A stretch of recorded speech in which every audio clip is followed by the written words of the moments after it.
দিব লাগে, ঠিকে আছে।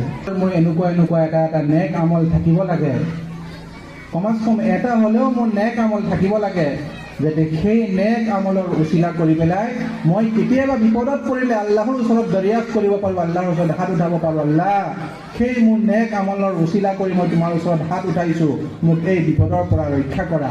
আজি যদি মই নিজৰ বুকুত হাত ৰাখি পেলাই চাওঁ, মোৰ নিজৰ এনেকুৱা কোনো আমলেই নাই যিটো উচিলা কৰি পেলাই মই আল্লাহৰ ওচৰত হাত উঠাম। যি তিনিটা বন্ধু নেক কামৰ উচিলা কৰি আল্লাহৰ ওচৰত দোৱা কৰি পেলাই কিমান ডাঙৰ এটা বিপদৰ পৰা উদ্ধাৰ হৈ গ'ল, নহ'লে সেই গুহাৰ ভিতৰত যদি মৰি থাকিলে হয় কোনেও গম নাপালে হয়। কিমান ডাঙৰ বিপদৰ পৰা উদ্ধাৰ হৈ গ'ল সেই নেক কামৰ উচিলা কৰি পেলাই আল্লাহৰ ওচৰত দোৱা কৰাৰ কাৰণে।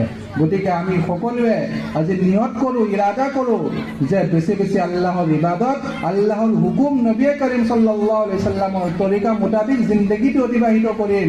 আৰু যিমান বেয়া কাম আছে, গুনাহৰ কাম আছে, সেই গুনাহৰ কামৰ পৰা বাচি থাকিব চেষ্টা কৰিম, বেছি বেছিকৈ তৌবা ইস্তিগফাৰ কৰিম।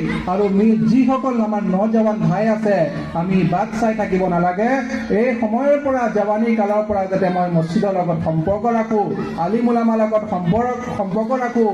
আমাৰ মা ভনীসকলে পৰ্দাৰ খিলাফত নগৈ পেলাই, বেপৰ্দা নহৈ পেলাই পৰ্দাৰ আঁৰত থাকি পেলাই যাতে আমি ইবাদত কৰিব পাৰোঁ।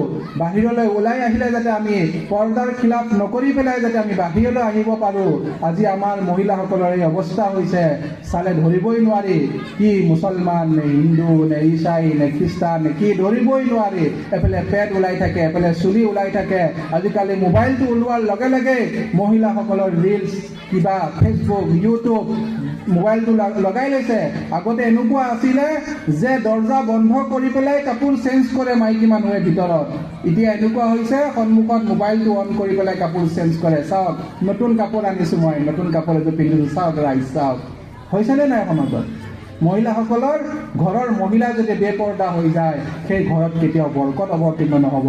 ঘৰত বৰকত অৱতীৰ্ণ কৰিবৰ কাৰণে মহিলাসকল পৰ্দা হালতত থাকিব লাগিব, পাক পবিত্ৰতাত থাকিব লাগিব। পাক পবিত্ৰ হৈ পৰ্দাত থাকি পেলাই মোৰ ঘৰৰ ৰন্ধা বঢ়া কৰিব লাগিব, তেতিয়াহে সেই ঘৰত বৰকত হ'ব।